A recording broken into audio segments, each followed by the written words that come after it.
DNKga keladigan bo'lsak, men aytganman sразу DNK qildiringlar deganman. Ana, пожалуйста deganman bolani. So'ligidan olib ketasizlarmi? Lekin hozirgi daniyman, men DNKni o'zi keragi ham yo'q.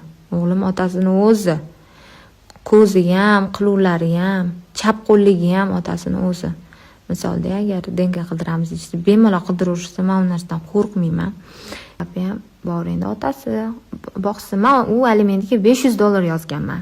Otasini boqishi kerak bo'lsa, undan ko'p bo'lishi kerak. $500 yozganman. $500 bersa, kredit qilib o'g'limga uyab qo'yardim. Shu narsa tushuncham miyamda bor edi deb. 1,600,000 chiqarib berdi. Mayli dedim. Shunga ham shukur dedim. Ona ta'minotiga berdim. Ona ta'minotiga beruvdim. Ona ta'minotiga ham 1,600,000 chiqargan ekan, atila shu summa yozdim. Yozdim, yo'q, men pulim yo'q, men becharaman, men hech qayerda ishlamayman deb sudyani asabiga tegib, sudya bilan urushib ketdi hamlar. Oxiri sudya eng kamini minimalga 600,000 so'm chiqarib berdi. Lekin 600,000 ni hali qo'limga olmaganman. Bo'ldi, shu uy joyga kirish haqida ham ariza berganman.